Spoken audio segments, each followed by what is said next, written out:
Sarap nun, 20 rounds. I love it!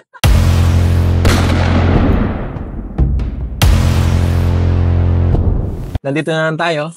May panibago na lang tayong product na pag-uusapan. Actually, I'm very excited about this. This is the 20-rounder drum magazine para sa ating mga SATA shotgun. Pahirapan ng pagpaparating dito dahil hindi raw nila alam kung ano siya.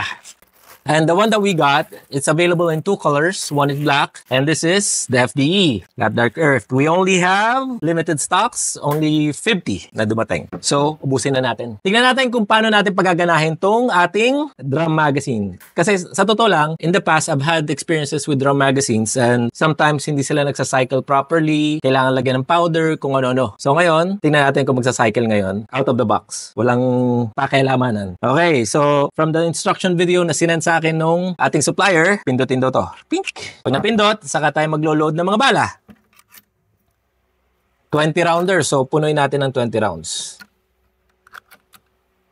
Miss, may kailangan ka? Wala, okay. So, konting lambing-lambing lang minsan pag naglalagay tayo ng bala, kasi syempre, kailangan ma-feed siya properly. Pag nahihirapan, i-guide mo lang with your thumb. Saka itukod mo sa table. Isipin mo, no? 20 rounds. Pustahan tayo by the time na matapos ko yung 20 rounds. Baka mamaya, lumpo na ako. Check natin. Kasi puputok na natin afterwards. Okay, so ngayon, na-feed ko na yung 20 rounds dun sa aking drum magazines. Ito ang itsura. Tingnan natin mabuti. Next! Ito yung key para magkaroon siya ng tension, para tuloy-tuloy yung ikot niya. Okay, so pipindutin natin siya. May instructions. Ang instructions, you have to wind clockwise. So, pipindutin ko siya. Tapos, wind clockwise.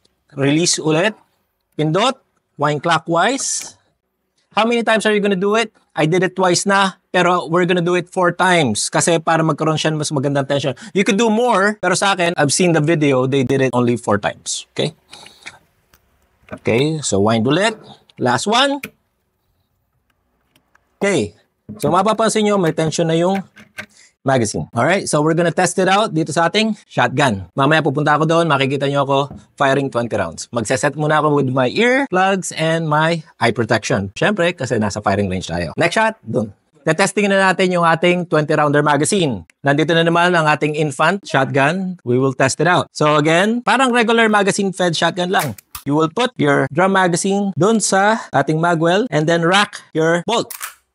So ngayon, I am ready to fire. 20 rounds. Okay, firing!